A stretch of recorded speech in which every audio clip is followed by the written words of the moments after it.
Olá, meu nome é Kleber Werneck e esse é o programa Análise Direta, o programa de entrevistas do canal HIT Notícias, que sempre traz um especialista renomado falando de um tema muito importante para o seu dia a dia. Hoje, por exemplo, nós vamos falar dos traumas causados pela pandemia e durante a pandemia.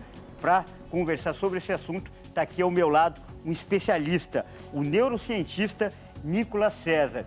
Tudo isso a partir de agora, no programa Análise Direta.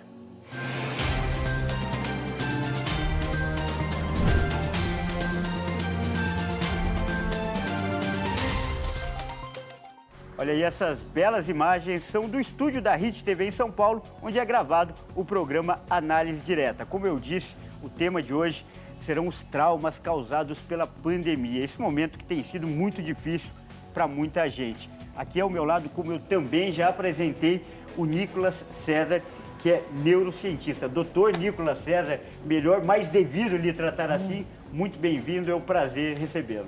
Muito obrigado, Kleber. Muito obrigado à direção do programa por ter feito esse convite para a gente falar aqui de um tema que é tão importante, né, nesse momento para a nossa sociedade. Olha, eu acho que quem vai agradecer mesmo, Nicolas, são os telespectadores, porque esses problemas, esse é um momento muito atípico, né? A nossa geração nunca viveu algo parecido. E junto com esse ineditismo também vem muitos problemas, né? Principalmente de ordem emocional. Exatamente, é um desafio realmente novo, né? Algo que a gente não está acostumado, que não faz parte do nosso dia a dia. E o cérebro, claro que ele vai reagir de alguma maneira a isso, que pode prejudicar a nossa saúde mental e atrapalhar, né, as nossas atividades cotidianas. Então é muito importante a gente falar sobre isso. E, Nicolas, eu queria começar conversando sobre a ansiedade, que talvez é o primeiro efeito colateral disso tudo mais evidente, né? A ansiedade, como tem sido? As pessoas têm sofrido muito com a ansiedade por conta de tudo isso que está acontecendo? Tem sofrido demais. Na verdade, a taxa de ansiedade, ela parece estar aumentando muito nesse tempo de pandemia. Antes, a gente tinha uma taxa de ansiedade na população de cerca de 9% das pessoas, né? E hoje em dia, a gente já está chegando a taxas que beiram os 30%, principalmente das pessoas que tiveram a Covid-19. Então, esse momento onde a nossa saúde, né, ela está ameaçada de alguma forma, onde a gente vê nos noticiários que existe um risco enorme para que a gente acabe contraindo essa doença, desenvolvendo sintomas, desenvolvendo sequelas, né? A gente está falando muito sobre Covid longa.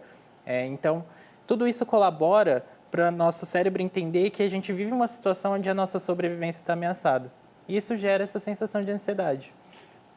A partir disso que você falou, já dá para tirar uma conclusão importante que eu não sabia.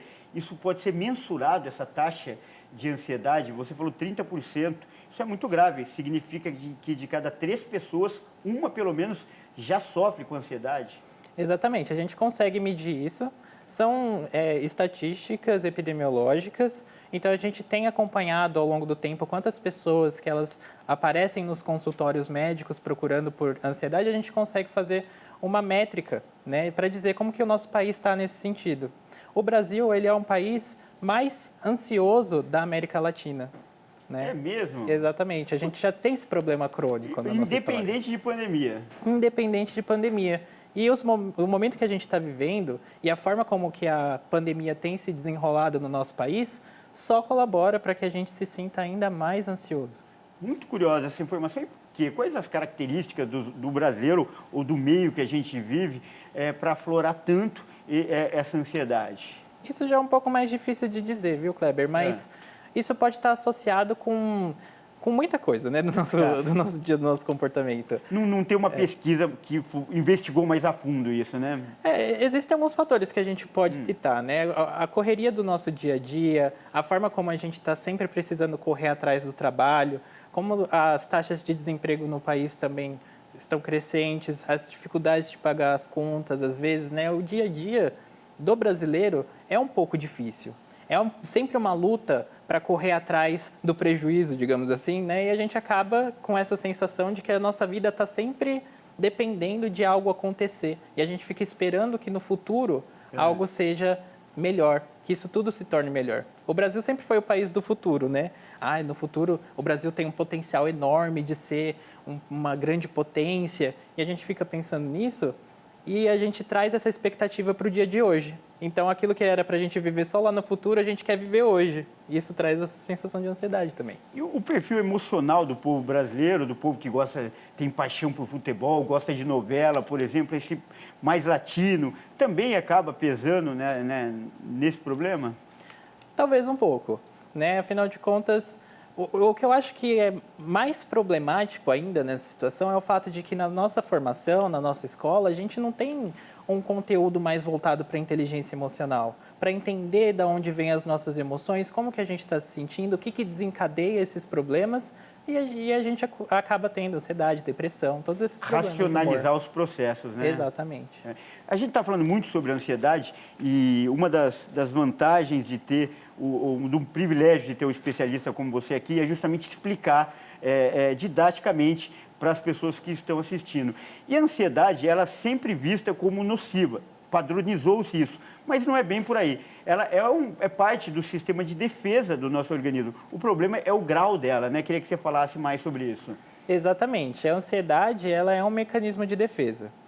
E o problema é quando a gente extrapola esse sentimento de medo que vem junto da ansiedade, isso se torna crônico, e aí a gente acaba sentindo todas essas reações adversas da ansiedade que incomodam muito, que atrapalham o nosso dia a dia, que fazem com que a gente não consiga realizar as tarefas que a gente normalmente teria que realizar. Mas a ansiedade, ela é o quê? É um sentimento que está atrelado à percepção de perigo. Mas uma percepção de perigo não no momento imediato, porque isso é o medo. Então, se tem um estímulo, por exemplo, uma aranha aparece na sua frente, você vai sentir medo. Mas se você está com medo de que uma aranha vá aparecer na sua frente, aí a gente já está falando de ansiedade. Uma coisa que está condicionada a um futuro, a um evento que ainda não aconteceu, mas que pode vir a acontecer. E você percebe ele como perigoso, como ameaçador. Isso faz com que você se sinta mal. Tem um exemplo sobre ansiedade que eu gosto muito, que é quando as pessoas vão fazer algum tipo de apresentação pública. E ela vai ter que falar para muita gente, ela já cria uma expectativa, uma ansiedade. E, de certo ponto, é positiva porque prepara a pessoa, não deixa ela relaxada ou dispersa demais. O problema é quando a ansiedade é tão grande que trava a pessoa e ela não consegue falar. Esse exemplo eu acho que define bem essas situações, né, que você está falando. Define muito bem. Inclusive, é um dos medos mais comuns das mais pessoas. Comum, né? Né? Legal. E na nossa sociedade, a gente precisa saber falar em público. A comunicação nunca foi tão importante quanto ela é hoje em dia. A gente tem rede social, a gente tem mesmo no trabalho, a gente precisa fazer apresentações e muita gente trava diante desse medo. Mas como você falou um ponto muito interessante, que é essa questão da preparação que a ansiedade traz para a gente. A gente fica preparado para alocar a nossa atenção e os nossos recursos cognitivos, né, os recursos da nossa mente, para executar uma determinada tarefa com essa pequena sensação de estresse que vem, esse pequeno estresse que ajuda a gente a realizar essas tarefas, né, impulsiona. Você, por exemplo, ficou ansioso para participar desse programa? Estou aqui até agora, gente. Mas olha aí, já um exemplo na prática. Ficou, mas está indo muito bem, já está desenvolvendo muito bem, né? Prova de que dá para vencer e usar em favor a ansiedade, né? Exatamente. Eu agradeço pelo elogio, falar que a gente está indo bem. Mas é isso mesmo, a ansiedade ela faz com que a gente se mova também. Na verdade, ela pode se manifestar de duas formas. Ou ela faz a gente se mover, ou ela faz a gente congelar de vez. Espero que aqui a gente possa se movimentar e falar bastante coisa. Ótimo. E agora a gente então vai entrar numa parte mais terapêutica, assim, como lidar com isso? Você falou muito bem. Quando trava, vira um problema para a vida da pessoa, porque vai acarretar prejuízo, limitação. Ela pode correr o risco de não se desenvolver no trabalho, por exemplo. E, no geral, as pessoas estão preparadas para lidar com essa ansiedade? No geral, a gente não está muito preparado para lidar com a ansiedade. Isso porque, às vezes, fica muito difícil da gente enxergar o que é a causa dos nossos problemas. É por isso que a psicoterapia é tão importante. Você procurar, né, um psicólogo, um terapeuta que vai conseguir analisar o teu comportamento, entender quais são as causas da sua ansiedade, porque a ansiedade está ligada a um estímulo, né? Então, você tem uma situação ou um conjunto de elementos que aparecem diante de você no mundo, você percebe isso vai desencadear uma sensação, uma emoção, muitas vezes inconsciente. Então, a gente não percebe o que é que está causando esse problema. É sutil, né? É sutil. A emoção, a gente tende a pensar como se fosse aquela sensação de felicidade, de euforia, de tristeza. Mas a emoção não é isso para a gente. A emoção é uma sensação no sentido de querer se aproximar ou se afastar de algo. Então, se eu estou vivendo uma emoção positiva, eu estou querendo me aproximar daquilo que me causa essa emoção. Se eu estou vivendo uma emoção negativa, eu estou querendo me afastar daquilo. A ansiedade está ligada com essa emoção negativa. Só que isso é muito sutil, eu não consigo perceber muito bem. Muito interessante isso. Às vezes as pessoas, é uma expressão muito comum e que define bem, é o jogar debaixo do tapete. Ela finge que não é com ela e vai se afastando daquilo, vai se afastando. E nunca age na raiz do problema. Exatamente, isso porque o nosso cérebro dispõe de alguns mecanismos automáticos para lidar com as situações de estresse. A gente tem luta, fuga e congelamento na natureza. Se traduzindo para a gente, luta é a agressividade, fuga é essa vontade de se afastar dos problemas e o congelamento é a sensação de desamparo diante do problema. Né? Então, esse negócio de jogar para debaixo do tapete, realmente, ele é muito comum, porque é uma das respostas automáticas que a gente desenvolveu. Só que isso não resolve os nossos problemas e, com certeza, não colabora com a diminuição da nossa ansiedade. Por isso que a gente precisa procurar um profissional especializado para que possa falar com a gente, para que a gente vá aprendendo a lidar e manejar essas emoções. O interessante porque esse jogar debaixo do tapete, ele traz um alívio imediato que é fugir. Mas é uma autossabotagem, né? Exatamente, porque acaba, novamente, né, não resolvendo a origem do problema. Se você não conhece aquilo que desencadeia a sua ansiedade, você não vai conseguir lidar com ela no futuro, quando esse estímulo aparecer de novo. Você vai se sentir ansioso de novo e isso vai gerar essas respostas automáticas que não vão colaborar com a solução do problema nunca. Então, é por isso que você precisa conhecer bem a respeito de como que você funciona. Conhecer quais são os estímulos que desencadeiam essas reações em você, essas sensações em você, para que você possa realmente tratar da origem do problema e conviver melhor com isso. Agora, você falou se conhecer bem, identificar. A ansiedade se manifesta de formas diferentes em crianças, mulheres e homens. Há características peculiares? Há características peculiares. Isso depende da forma como que o nosso cérebro funciona. Quando a gente é criança, o nosso cérebro é muito diferente de quando a gente é adulto. No sentido de que uma região específica do cérebro, que fica bem atrás da nossa testa, que a gente chama de córtex pré-frontal, ela não é tão desenvolvida assim nas crianças. Ela demora aí até o final dos 20, até 30, beirando os 40 anos para se desenvolver. E ela é extremamente importante para que a gente possa regular e controlar as nossas emoções e manifestar comportamentos que são adequados. Então, a criança, quando ela se sente ansiosa, ela vai ter uma manifestação emocional muito mais forte do que uma pessoa adulta que já tenha um controle emocional melhor.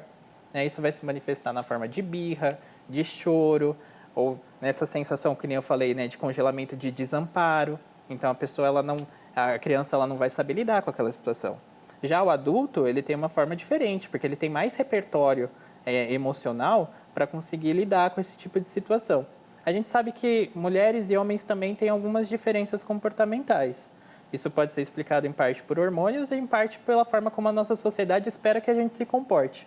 Então, existem sim essas pequenas diferenças na forma de lidar com a sensação de ansiedade. Olha, Nicolas, a gente está falando muito do problema, muito dando as características, mas o que as pessoas querem mesmo é saber soluções, exercícios para lidar e amenizar essa ansiedade. Só que isso a gente vai falar no próximo bloco. Você que está aí em casa assistindo, segura a sua ansiedade também, controla a sua ansiedade, que no próximo bloco o Nicolas vai dar dicas de como fazer exercícios que vão melhorar esse problema.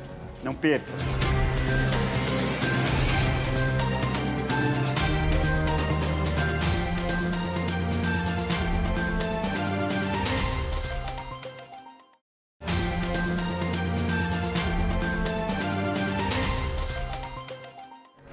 E voltamos aqui ao estúdio da HIT TV em São Paulo, onde é gravado o programa Análise Direta. Lembrando que o tema de hoje são os traumas causados pela pandemia. Entre tantos problemas, a ansiedade.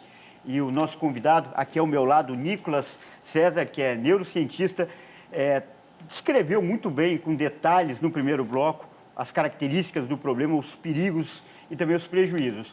Mas eu deixei uma pergunta no ar, na passagem do bloco, sobre como lidar com isso. Existem exercícios práticos para lidar com essa ansiedade? Eu mesmo estou ansioso para saber se existem. É sempre bom a gente manter a positividade e não falar só dos problemas. A gente precisa resolver os problemas, não é mesmo? E existem algumas maneiras que a gente pode lidar com a ansiedade de forma mais saudável. A primeira delas, como eu falei no bloco anterior, é buscar um profissional que possa te ajudar. Mas se você não pode ir no profissional agora, o que você pode fazer na sua casa mesmo para que você possa lidar melhor com essa situação? A primeira dessas coisas que a gente pode citar são as práticas meditativas, Kleber.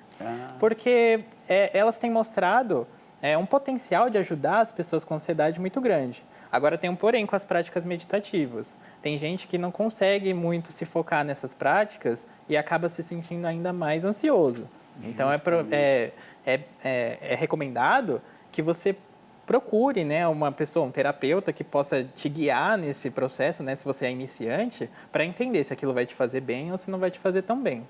Outras coisas que você pode fazer é encontrar um hobby, né, para poder distrair um pouco a mente daquilo que causa tanto problema, ainda mais nesse momento que a gente está vivendo, onde no noticiário só aparecem muitas notícias relacionadas a esse momento de pandemia que a gente está vivendo. Encontrar um hobby é uma forma de, como se fosse aquela válvula de escape, né, que a gente tem. Então, encontrar uma atividade prazerosa que faça com que você se sinta bem. Outra coisa que é muito importante é a questão dos exercícios físicos, né? Então, praticar atividade física relaxa o corpo, libera uma série de substâncias, né, de hormônios, endorfinas que fazem com que a gente se sinta bem. E, é claro, a gente também tem a questão da alimentação. A alimentação é muito importante para a saúde do nosso cérebro. Faz toda a diferença. Tem alguns alimentos que estimulam mais, deixam você mais ansioso e outros que fazem segurar um pouco mais a onda? A gente fala sobre esses alimentos que estão relacionados a processos inflamatórios, né? Então, aquelas gorduras, açúcares também que promovem essa sensação. O açúcar, ele dá uma energia a mais, né? Às vezes... prazer, né? Ele sempre está ligado ao prazer, é verdade. Exatamente. Então, esses alimentos, eles acabam sendo mais nocivos. Então, uma dieta balanceada, com alimentos mais naturais, é uma coisa que faz mais bem para a saúde do nosso cérebro. Então, a gente se sente melhor consumindo esses alimentos. Isso impacta diretamente no nosso humor. E você se deparou, eu queria ter alguns exemplos para a gente ilustrar isso, com pacientes ou casos marcantes de ansiedade crônica, até anormal?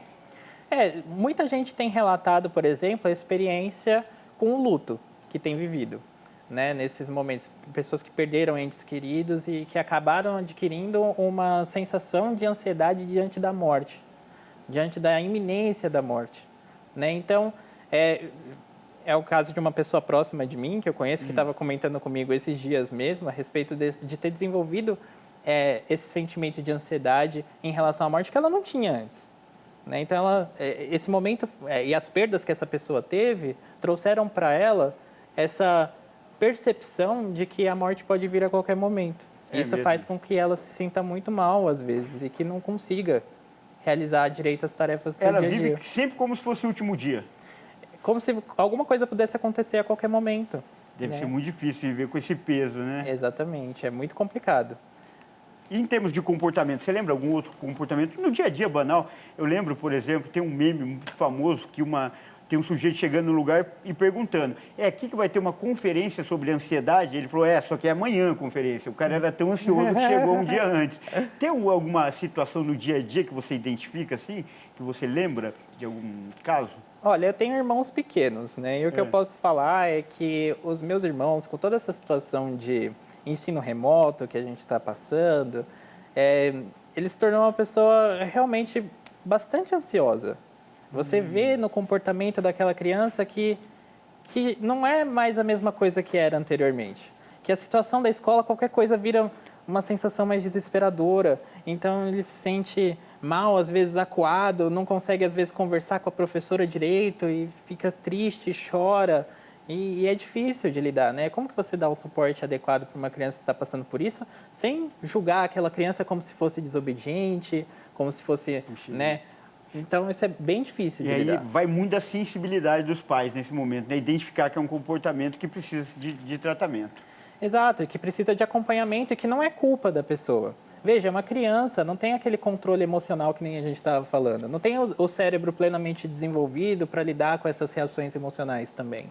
E muitas vezes a gente tem essa tendência de rotular, né, essa criança como se ela fosse desobediente, malcriada, ou coisas desse gênero. Mas isso não é verdade. Agora, a ansiedade é um dos reflexos desse momento que a gente está vivendo. Apenas um, apesar da gente já ter falado bastante, porque é muito presente. Mas outros pontos que a gente pode abordar, por exemplo, é o consumo em excesso. Apesar das lojas estarem fechadas, o comércio está fechado, mesmo assim as pessoas ainda conseguem consumir até sem controle. É muito fácil quando a gente tem a internet para a gente dar um clique ali e faz uma compra, né? E acontece que o consumo em excesso, ele também é uma resposta diante do estresse. O estresse é o grande vilão aqui, vamos dizer assim. Ele que causa ansiedade, desencadeia, né? Ansiedade, depressão. Então, quando a pessoa ela não entende muito bem o estado emocional dela, às vezes a resposta natural que ela associou em algum momento da vida é de que comprar desencadeia essa sensação de prazer que vai me jogar para debaixo do tapete, como a gente estava falando, aquela sensação ruim. E aí o que você faz? Você compra, você se sente recompensado. Mas isso não vai resolver o seu problema. Então daqui a pouco o que você vai fazer? Você vai precisar comprar novamente.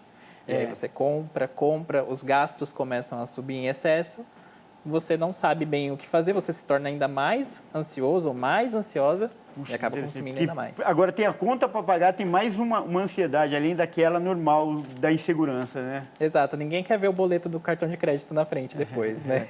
Legal. Outra questão também bastante pertinente nesse momento é a solidão. Por conta do isolamento social, as pessoas, nada está aberto, as pessoas não podem mais frequentar os meios que elas frequentavam. E um reflexo disso, que até mensurou, foi a procura maior para aqueles sites de relacionamento, né? Aqueles aplicativos, páginas de relacionamento. Como as pessoas têm lidado e sofrido com a solidão nesse momento? A solidão é uma questão bem delicada, né? Porque nós somos seres extremamente sociais. A gente precisa das outras pessoas. E esse contato que está faltando para a gente nesse momento, porque a gente não pode, ele pode ser muito difícil de lidar. Ele pode ser mais um desses fatores que geram estresse na gente, faz com que tudo isso se desencadeie, que a gente vem discutindo até agora. Então, as pessoas, elas estão se sentindo mais sozinhas, isso tem um impacto na saúde mental dessas pessoas, que pode ser desde um impacto mais leve até um impacto realmente severo, onde a pessoa, talvez depois desse período de pandemia, não se sinta confortável para retomar suas atividades sociais como era anteriormente. E aí você precisa ponderar se a sua vontade de se relacionar com as pessoas, de estar próximo das pessoas, está impactada por este momento de pandemia que estamos vivendo, ou se é algo mais deliberado, né? Realmente é uma necessidade de aproximação para dentro de si. Ou seja, a pandemia só potencializa um problema que já existia. Exatamente. Até dentro disso também é muito interessante, muito preocupante, casos de solidão em família. As pessoas agora estarem convivendo mais com a família e continuarem se sentindo sozinhos, porque não percebiam isso com a rotina do dia a dia. Exatamente. O que a gente tem também é que as redes sociais, né, fizeram com que mesmo que a gente esteja dentro de casa, às vezes a gente está extremamente conectado com as pessoas naquele mundo virtual e se desconecte das pessoas que estão realmente próximas da gente. Esse alerta é fundamental. Exato, mas tem uma coisa positiva que a pandemia trouxe, né? Principalmente naquele primeiro momento de lockdown, onde as pessoas elas perceberam que as pessoas que realmente importam são aquelas que estão perto de você, que elas estejam bem. Então, também trouxe o outro lado da moeda, no sentido de, tá bom, então a gente está aqui, a gente tem esse momento entre a gente, vamos fazer dessa convivência a melhor convivência possível. Vamos, né, nos nutrir de momentos bons em família. Teve muita gente que pôde se aproximar, por exemplo, dos filhos, porque trabalha muito tempo fora de casa, e aí tem agora os filhos mais perto, né, mais próximos, e ao mesmo tempo, claro, da mesma forma como essa aproximação tem o seu lado bom, ela também tem o seu lado difícil, né? Porque aquela convivência, né? Os problemas da convivência que ficavam mascarados pela rotina, eles acabam saindo debaixo do tapete e se mostram. E como que a gente lida com isso? Né? Outro grande desafio, inclusive, essa semana mesmo nós estávamos preparando uma reportagem para o jornalismo da RIT TV, a partir de uma pesquisa que mostra que 80% dos brasileiros conheciam uma pessoa que morreu por causa da Covid-19. O luto se tornou algo muito presente na vida do brasileiro. E, primeiro, as pessoas estavam preparadas, ou a gente talvez nunca vai estar preparada para enfrentar a morte. E como lidar com isso, especialmente para as crianças? Queria que você discorresse sobre esse assunto. Exatamente. Lidar com a morte talvez seja o maior desafio da existência humana, né? Afinal de contas, a gente imagina que tem motivos bons para acreditar que somos os únicos seres no planeta Terra que são cientes de que vão morrer algum dia. E é claro que isso pode estar associado com uma ansiedade. Aliás, a gente tem toda uma condição chamada de ansiedade de morte, justamente por essa percepção que pode ser muito debilitante, né?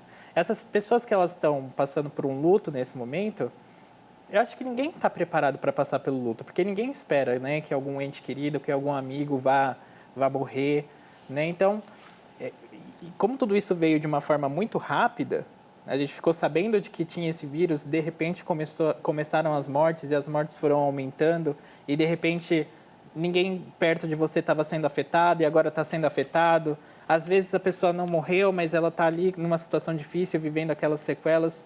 Tudo isso pode ser muito difícil de lidar. O que eu aconselho para as pessoas é que realmente busquem o apoio psicológico.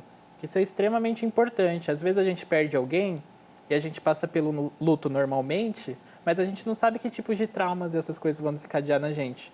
A gente começa a compensar as nossas atitudes, agir de determinadas maneiras para esquecer aquela situação, para deixar aquilo um pouco de lado, mas o futuro vai acabar cobrando de alguma forma.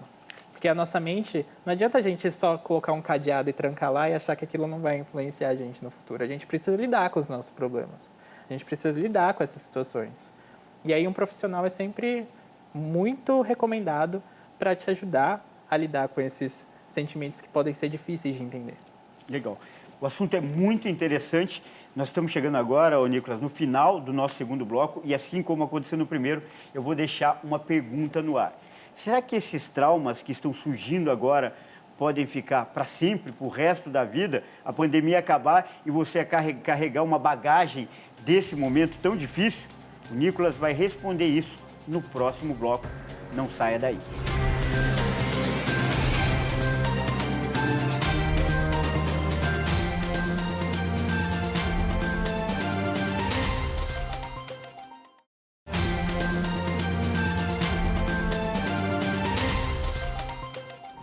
Voltamos com o terceiro e último bloco do programa Análise Direta, o programa de entrevistas do canal Hit Notícias. Lembrando que nosso programa é transmitido para todo o Brasil pelo canal Hit Notícias e mais 190 países pelo canal 1 Europa. Você que está fora pode acompanhar aqui especialmente esse tema que interessa para muita gente, os traumas, os problemas emocionais causados nesse momento tão difícil e tão atípico para todo mundo que tem sido a pandemia.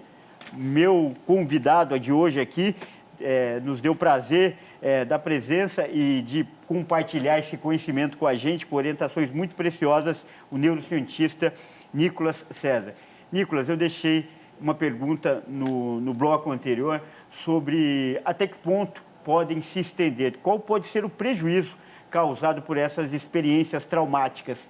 Esses traumas podem continuar pelo resto da vida se não forem devidamente tratados? Podem. Eles podem sim, porque o que é um trauma? Um trauma é um traço na sua memória, né? Que está relacionado com uma experiência negativa. E tudo aquilo que servir de gatilho ou que te lembrar da situação em que aquela memória ela foi construída, pode desencadear uma reação de medo, uma reação de ansiedade diante daquilo que está se mostrando na sua frente, que te lembra dessa experiência negativa.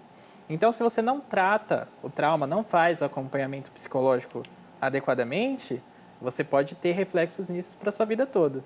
Tem uma abordagem dentro da psicologia que eu particularmente gosto bastante e que tem se mostrado muito efetiva no tratamento dos traumas, que é a terapia cognitivo-comportamental, que a gente chama. E ela é muito interessante porque ela faz a ponte justamente entre o que é que acontece fora de mim, então o que está acontecendo no mundo, como que eu interpreto essas situações através das minhas crenças, dos meus pensamentos, como isso se manifesta nas minhas emoções e no comportamento.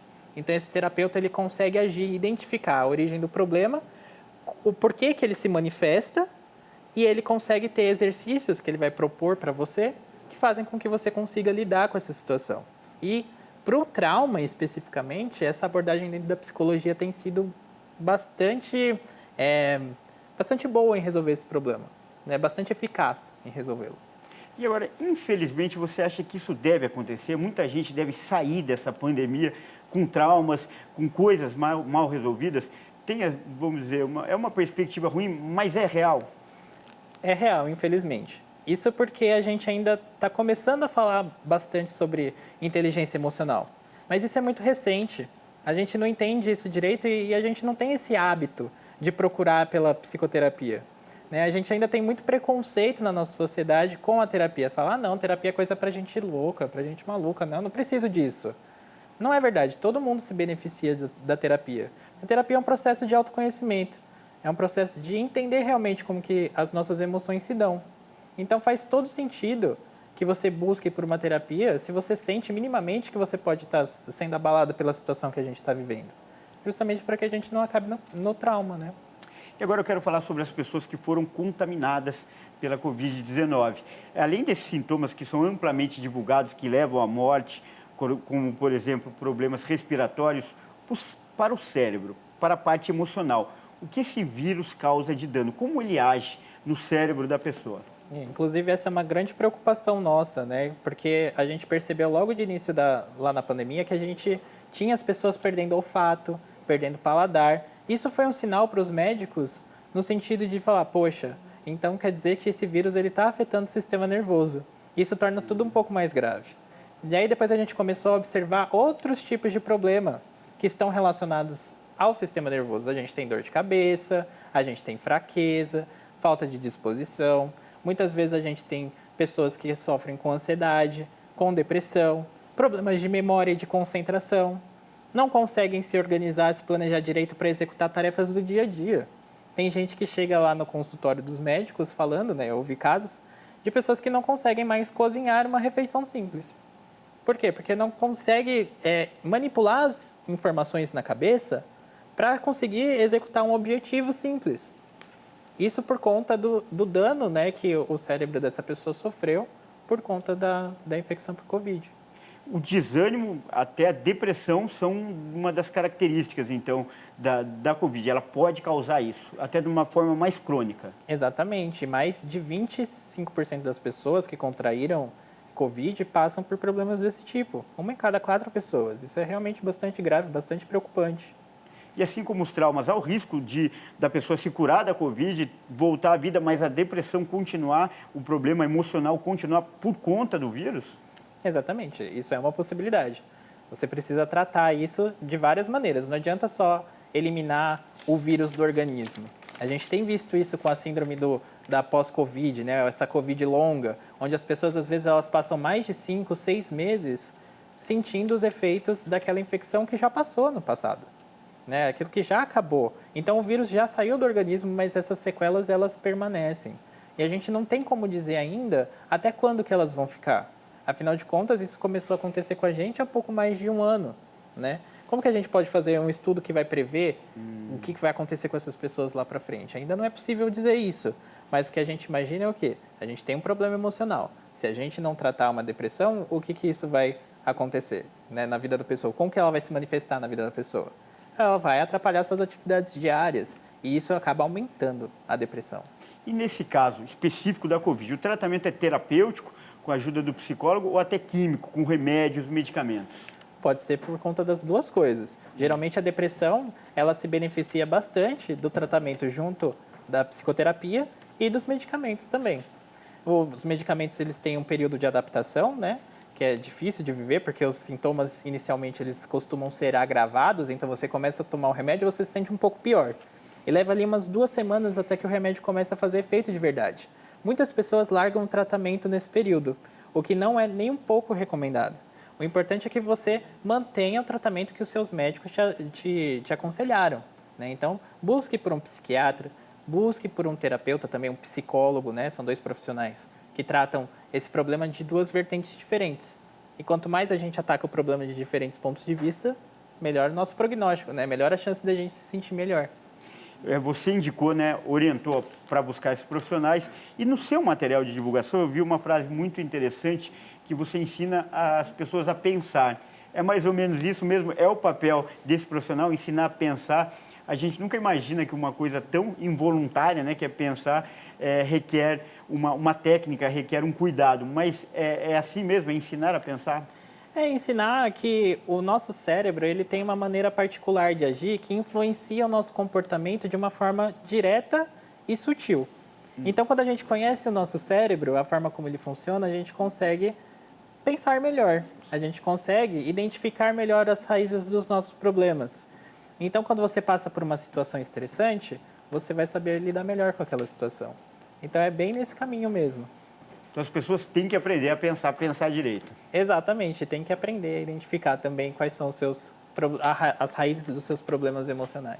Agora, o que você espera desse novo normal? Convencionou-se, né, essa expressão que agora ganhou todos os setores da vida, na questão emocional, na relação entre as pessoas, até no suporte individual. O que você espera para o novo normal nas questões emocionais? Eu vejo que a gente passou por um momento bastante complicado, que mudou muito a nossa rotina, mas a gente ainda carrega dentro da gente os nossos hábitos antigos. Eu imagino que as pessoas elas vão voltar a agir da forma como elas como elas agiam, antes da pandemia, né? Antes desse momento se instalar. Mas eu vejo também uma questão que eu preciso fazer um alerta para as pessoas do exagero no comportamento. Quando a gente passa por um período de privação, a gente tende a compensar essa privação depois. Então, imagina que você está com fome. Isso. Imagina que você está com fome, Kleber. E aí você passa muito tempo sem poder comer. Ninguém te dá comida, você não tem comida por perto de você. Quando você for comer depois, você vai querer o quê? Comer mais. Devorar, praticamente. Devorar. Então, isso também se manifesta em outros aspectos da nossa vida. Com o aspecto comportamental dos relacionamentos também. Tomar muito cuidado para não acabar tentando encontrar a todo custo uma relação. Pensar bem com quem você quer realmente se relacionar, né? Para você não cair numa relação abusiva, muitas vezes simplesmente por carência, né? E além disso, essa tendência de exagero do comportamento pode ser impertinente também para as pessoas que estão ao redor desse indivíduo. Então é preciso tomar muito cuidado com a forma como a gente vai voltar a se inserir nesse meio social. Esse alerta que você fez eu acho muito importante e particularmente eu não vi em nenhuma mídia. Esse primeiro período pós-pandemia, corre o risco de ser um período de excessos. Exatamente, excessos. A gente falou aqui dos excessos de compra, por exemplo. Estão ligados a essa sensação de estresse. Então a privação, a nossa liberdade é muito importante para a gente. Então a privação, ela vem gerar um estresse enorme. E aí, quando a gente sai dessa privação, a gente tem essa tendência a exagerar um pouco no comportamento. Isso pode ter impactos muito negativos na nossa vida, então a gente precisa tomar um certo cuidado. Olha, Nicolas, a conversa foi tão interessante que o tempo voou. Passou muito rápido. Muito rápido, né? É sinal de que estava muito agradável mesmo e principalmente muito importante. Todo mundo vive isso no dia a dia. E agora eu quero reservar esses minutos finais para você deixar seus contatos. Eu tenho certeza que muitas pessoas que estão assistindo vão querer saber mais, então eu abro espaço agora para você deixar suas redes sociais, enfim, onde você pode ser encontrado, por favor. Gostaria primeiramente de agradecer novamente, né, o seu convite, o convite da direção aqui do programa. E se você quiser saber mais a respeito do meu trabalho, conhecer melhor a forma como que o seu cérebro funciona, você pode me seguir nas minhas redes sociais. Eu tenho um canal no YouTube e também um Instagram, você pode me encontrar como @NicolasNeuro, tá?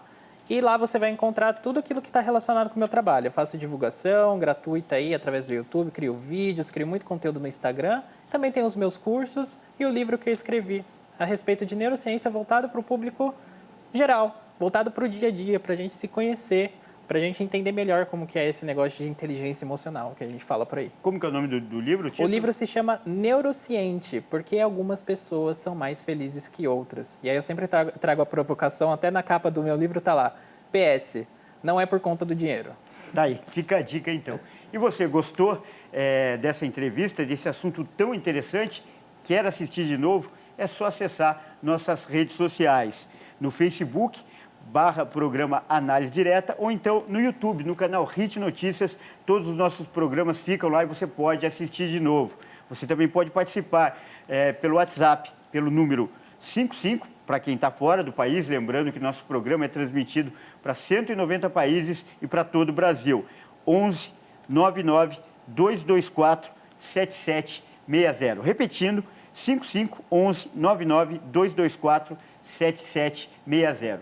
E continue ligado, porque aqui você sempre tem um especialista renomado falando de um tema muito importante para o seu dia a dia. Até a próxima.